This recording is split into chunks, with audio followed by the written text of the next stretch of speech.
Welcome back to another reading and correcting of Stepping Up with me, Kindar, the Tiger Writes, and I, the Tiger Supervisor. Today, we are doing Chapter 76. The street teemed with people, even if the only illumination were lanterns hung from poles throughout the burnt-out husk of buildings. Each one with a family going through the rubble in case anything meaningful survive. Okay. Each husk with a family going through the rubble.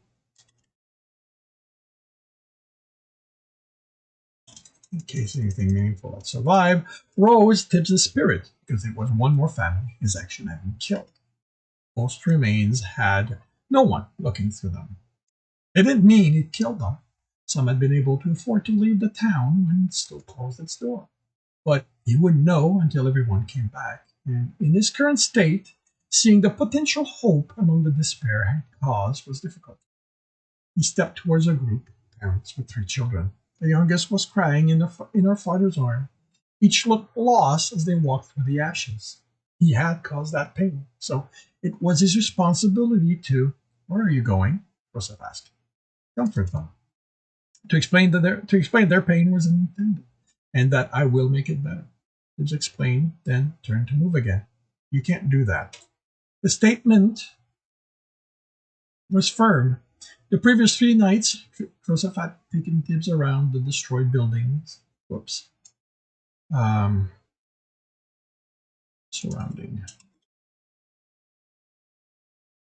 Surrounding the transportation platform, he'd explained. He'd cuddle. He'd reasoned. Now he had enough. Joseph had re-explained everything once they were at the inn, and Tibbs had agreed with him. And Joseph had complained that it was a waste of time, that when he was in that state— All right, Joseph had re-explained everything once they were at the inn, and Tibbs had agreed with him. Joseph had complained that it was a waste of time, that when he was in that state— that's a lot of that. Nothing got through to Tibbs, but even tonight, he'd taken Tibbs out again. Their suffering isn't your fault. No, their suffering is my fault. Tibbs understood Joseph's reasoning. It was the server who didn't understand that he had to take responsibility for what he'd done while wielding fire. No matter what the consequences were, it was the right thing to do. The only way he could make it right for those he'd hurt was he killed. If the price he had to pay for that was the guild knowing what he'd done and never letting him go, wasn't that simply proper punishment? So, use that mind of yours, Tibbs. Don't let your emotion govern you. "I am using my mind," he replies petulant, but truantly. Then looked at the ground. "Sorry, I shouldn't use that tone. You're just trying to help. You're just trying to help me." Joseph looked at him and let out a faint chuckle. "I can't tell if that was you apologizing or water. I guess that means you're improving." Doing this at night, and while staying away from those still hoping to find something in their old houses, was to keep them from seeing Tibbs's eyes. It had been his decision, and while his reasoning wasn't ready for the guild to think he was at the same level as the others now, had made sense to him when he'd given it. Now it seemed to him to be an excuse to avoid being held accountable for his action. It had been his decision, and while his reasoning that he wasn't ready for the guild to think he was at the same level as the others had made sense to him when he'd given it, now it seemed to be— it sounded as an excuse to avoid being held accountable for his action. "There'll be time later to offer help," he said. "This is just a stroll." Jekyll and Carino had wanted to be involved. walks. But Crosef had pointed out that while Jackal had been good about ordering Tibs out of his element, talking with him in that state wasn't something he had an easy time on, and Karina had trouble telling Tibs when enough was enough. She wanted too much for him to understand her reasoning. When channeling water, Tibs needed a more balanced handling. He looked at the family again. The eldest son looked to be old enough to work at whatever shop his parents had. With a stoic front, but Tibs could see the pain and loss in how he moved. The middle child clung to her mother's hand, looking confused more than anything. She wasn't old enough to understand what had happened. She, most of all, needed the comfort, but Tibs didn't go to them. He'd agreed to listen to Crosef's instruction, to think beyond how he felt, what he wanted to do in the moment. It didn't make sense. Now was what was important, but he'd agreed to listen. So he returned next to Crosef and ignored.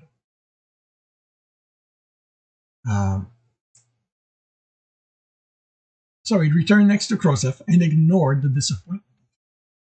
You have to think about the consequences of your actions, Tibs stifled a sigh. They were back to that again. Crosef telling him what was important and what wasn't. Tibs had given up explaining it to him. The server was so human. He couldn't understand what it meant to be water, to exist comfort and bring peace. These are the consequences of my action, Tibs replied, watching the lone woman pick a burnt something out of the rubble and holding to her chest, crying. How can you look at her and not want to go comfort her? I want to. Tibs looked at him in dismay. Then why are you standing there not doing it? Because that's not what I'm here to do. How am I more important than her peace? Because, Tibs, if you do it cautiously, with care and attention to what you do and when you do it, you can provide comfort much more than her. Tibs ground his teeth. But she's here now. Tomorrow doesn't matter if she's in pain right now. And what about the person in pain tomorrow? How are you going to help them if you're in a cell because they'll notice what you did and won't let you go? I'll explain it to them and they'll understand. No, not them. What are you thinking, Tibs? Last night you went on about how the guild could be made to understand how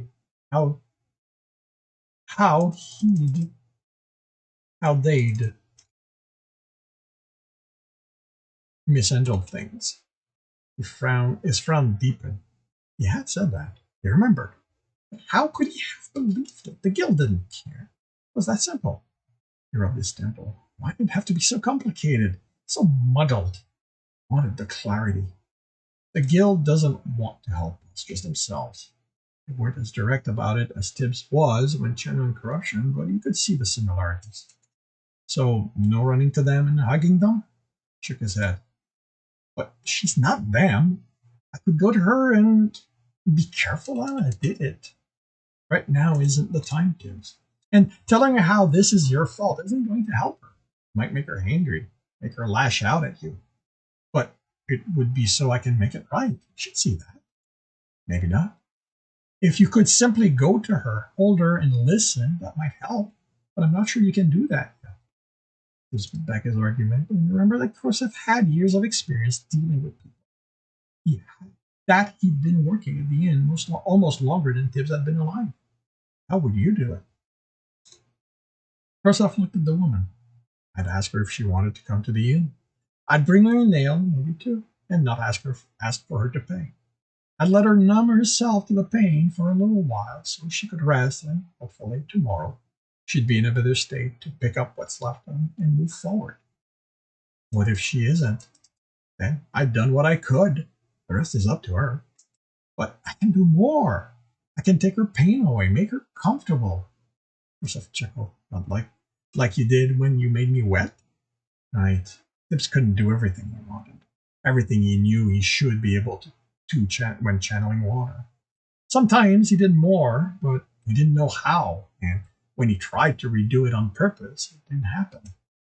You can't do everything. I can't do everything, Tibs said. He'd been told that. He'd even told himself that before, but this time it didn't sound like an excuse. It didn't make him want to help any less, but he got his teeth. Wish Sebastian had never come. That anger? Joseph asked, surprised. Tibbs frowned. How could he be angry at a time like this? It was his anger that had caused him to channel fire and cause his destruction. I'm sorry, he mumbled and hoped Joseph didn't hear. And now shame? Tibbs felt his cheeks burn. Why did Joseph sound so happy about it? Everything being muddled wasn't a cause for happiness. He kicked a stone as they started walking away and pouted. Okay, quickly said, sounding unsure, even while holding the well-made sword in his hand. Why am I doing this again? He recognized those work in the etching along the blade. The sword was ordinary, but the warrior was skilled in using it. Jekyll acclaimed it, and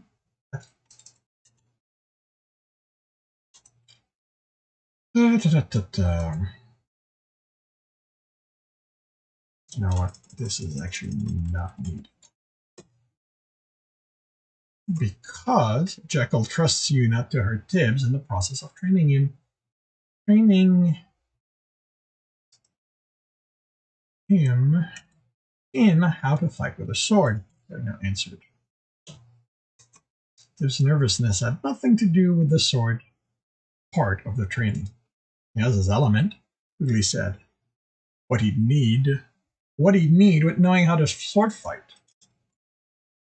It was the element part he wasn't sure about. You scared? Tibbs asked, and the look of reproach on the warrior's face told him his bravado looked as thin as it felt. You understand how easy it is to hurt you with this? Quigley brought the sword up quickly, then slashed. Tibbs was too far to be in danger, but the ease with which the warrior handled the heavy sword was uncomfortable. I do. There are plenty of fighters. That's why I need to learn. It's one of the reasons, anyway. The other one... He swallowed and looked at Jekyll, munching on the crates. The other reason was why they were away from the training grounds for this. Joseph had pronounced Tibbs good to advance to his practice the day before, and Tibbs had argued against it. He didn't feel ready. Our 1 in 3 days of nightly outing in the troubled area, so Tibbs couldn't do anything to help, an indication he was ready for more. You've got this, Jekyll said. He closed his eyes and let the essence flow out of the bracers and onto his hand. Then stretched it until it was the length of a short sword, and hardened it into ice. He listened for the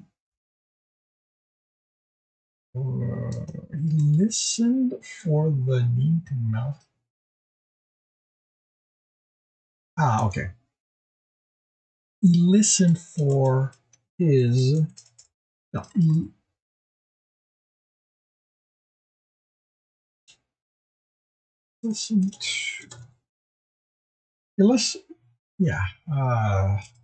listen for his need to melt the dentures.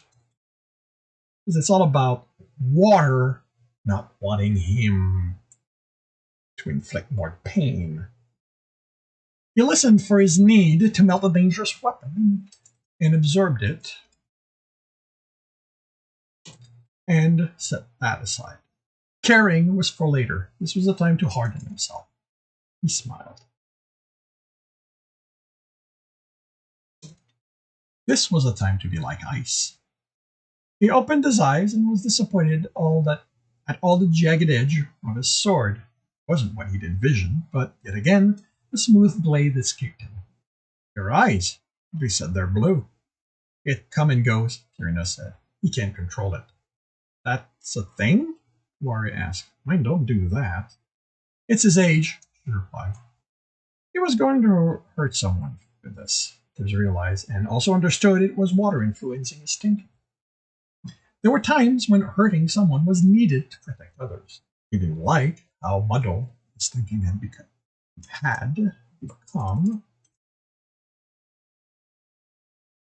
But that was the price of being human. That was what he was, even if there were times when he thought he was the element. Tibbs released his breath. He was ready. Tibbs? Quigley asked, and Tibbs jumped. He looked at the vicious weapon he held, envisioning all the pain it inflicted, and he nearly flung it away. I'm okay, he said, trying to keep his voice from shaking. He was okay. It was Tibs, human, not water. He didn't look to inflict pain, but he had to be ready. He had to be better at it so he could defend himself when he had to. You don't look okay. Holding the sword's shape isn't easy. He practiced the lie after Jekyll told him the plan for the morning. He'd done so with and without water. Lying while channeling water was tricky because he could say the innocuous ones easily, like this, but lies that could hurt stuck in his throat. Telling himself the lie was innocent didn't help. He knew the truth, and water knew it. So he had practiced them. It wasn't much for lying, but he wasn't above it, and lies were as much tools of the rogues as were the lockpicks in his fingers. He was a rogue, so he needed to be able to use all his tools. Quigley looked unconvinced. Okay, what kind of training do you have? I've practiced with metal swords, but even the short ones get heavy. And that isn't? He looked at his jagged sword again. It's water. It did look thicker than those he trained with. It's my essence. It's part of me. It doesn't weigh anything. Slashed left and right, trying to make it look as effortless as the warrior had. But it still felt clumsy. Ridley smiled. How's the balance on it then? He stared at him, then looked at his sword, trying to understand what it was supposed to balance with. Quickly tapped the hilt of his sword. This is for more than protecting your hand. It balances the weight of your blade and allows for easier motion. On a well-made blade, it's about here. He placed the flat of the blade on his finger, close to a handspan from the guard. The sword wobbled a little, but then didn't move. This is the sword, not me using my element. I'm hoping that I'll be able to do what you did eventually. Being able to make my weapon will make my life easier. Smile. Although I'm going to stick with making mine look ordinary. And skilled enough, I don't have to scare my opponent. I keep trying to make it look better, Tibs grumbled. What about the balance? Tibs found a spot without shard on the flat of the blade that was close to where Quigley had put his finger and placed it. It remained still. The warrior approached and studied the placement. On a sword this long, it should be about here, but the jagged part will change the balance. It should be more there. He reached for it and paused. Can I? Tibs handed it to him and quickly found the place for his finger. When he put the sword there, it was still. Did you change anything about how it's balanced when you handed it to me? I'm holding it the same as I was when I had it. Quickly placed his finger on another spot. Again, the sword didn't move. You're not talking about how it was on your finger, are you? He handed it back to Tibs. It's made of my essence. That's how I'm holding. That's what I'm holding. The warrior stepped away and looked at his sword. The brow furrowed in concentration, and disappointment was over his face when he lowered it. Is it a water thing, or can I look forward to doing that with the sword I'll make too? You'll learn more about molding the essence at a higher rank, Irina said. That might be one of them. What rank are you? He asked Tibs. Row. But because of my age, I've had to learn differently.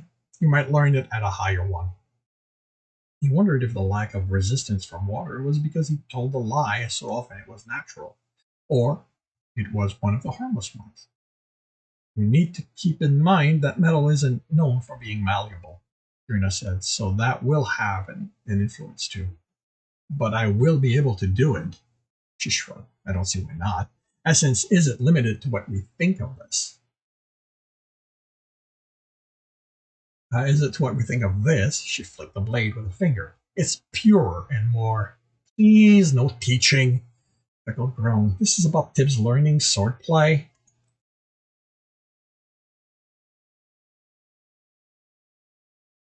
I'll tell you more later when he isn't around to complain. I'd like that. His face quickly. Faced Tibs, suddenly tapping his foot. How long can you make the blade? He asked when Tibs started wondering if he'd do anything. He shrugged. I want to learn how to use a short sword. A short sword. I want to learn how to use a short sword. No, you don't. Tried others. I can't even lift one well. Yes, but the weight isn't an issue with this, right? Neither is balance. He raised his sword. This isn't about how if it's long or short, or thin or thick. It's about what you're able to manage. A long one will be better because it keeps your enemies away from you. But with weight comes difficulty in controlling the swing. Your height would also be a factor because anything longer than that you'd need to carry on your back. And unlike what the bards want you to think, that's not how you want a weapon when a fight surprises you. He sheathed his sword and turned to show how the end of it was just above his ankle, just above his ankle. When I can make mine, it'll be a little shorter because I don't like how this keeps tapping on my started right. When I can make mine, I won't have to worry about carrying it. So if length or weight and balance isn't an issue, you want to go for as long a sword as you can wield. Tibs looked at his sword, and with a thought, the blade stretched until the point was in the crate next to Jekyll's head. Sorry. He pulled it out and nearly scalped the fighter as he moved it. He let go of it in horror as pain at the in horror of the pain he could have inflicted. How could he have been so that thoughtless? I am not doing this. Tibs turned and headed for the alley. You're going to let one mistake stop you from learning? Quickly asked, and the tone stopped Tibs. I am not afraid, he said, rounding on the door. I don't want to hurt Jekyll. And take a scratch, the fighter said, amused. It's not funny, Tibs, Karina said. You need to think. You need to remember what Jekyll's able to do. Tibs closed his eyes and forced his breathing to slow. It had been water, and he was Tibs. Jekyll could take a beating, so a scratch from his sword wouldn't bother him. He nodded and came back, picking up the sword and shortening the blade. Did it mean something that he dropped it instead of reabsorbing it? Water refusing to take something that could have hurt him. Refusing to take back something that could have hurt. Have caused.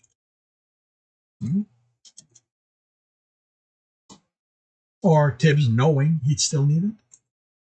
That's too long for precision work, Ridley said, although the way he looked at him, Tibs suspected he had a question he'd rather ask. But being able to change the length as you fight is an advantage. You can adapt to your opponent and surprise them. He grinned. I will definitely figure out how to get that to happen. They swallowed the bile, threatening to come up. Not only would he be better at hurting people, but they wouldn't see it coming. How could he contemplate something? Because he had to protect the others.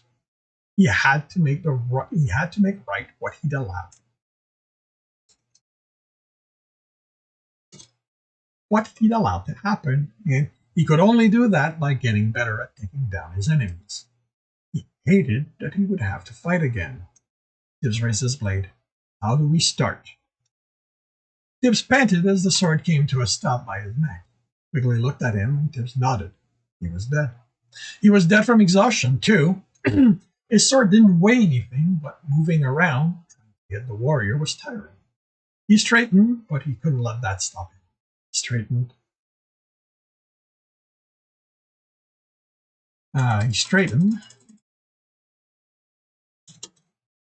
He couldn't let that stop him. And readied himself. Well, Omen called. There's my favorite guy. Tibs absorbed this sword and let go of water. I'm taken, cross, Jekyll said. Please remember that, or my man is going to have words with you. He can keep you, she replied. Cross, Glee greeted her nervously. I didn't know you were. I have met you at the platform, checked Tibs, and ruffled his hair. How's my puzzle partner? Found any good ones while you were away? She looked at him and ignored. She winked at him as she ignored the warrior. Tibs sighed. I was going to get caught between people and their specialness again. Found a few, but I couldn't bring them back. They were like that castle you told me about, part of something. She nodded. How about I show you those I got, and you can tell me the fun I missed. So, Jekyll whispered to Quigley, you and her? What are you talking about? The warrior hurried to answer. Smooth man. Jekyll patted his shoulder, way smoother than how I found out I was Crow's special guy. Tip sighed. Did you always get dragged into this kind of situation? And this concludes chapter 76 of Stepping Up. If you are enjoying this, please subscribe and hit the bell. If you want to know when the next one's going to be taken across, if you want to know when the next one's going to be, okay, I just got thrown. If you're enjoying this, please leave a like. If you want to know when the next one's going to be, subscribe and hit the bell. If you want to read the story, it's available on Royal Road for free. If you want to support me and read ahead of Royal Road, you can do that on my Patreon. And if you want to listen to me do these live, it's on Twitch every Tuesday morning at 8 a.m. Eastern Time. The links are in the notes. And with that, I shall wish you a good day.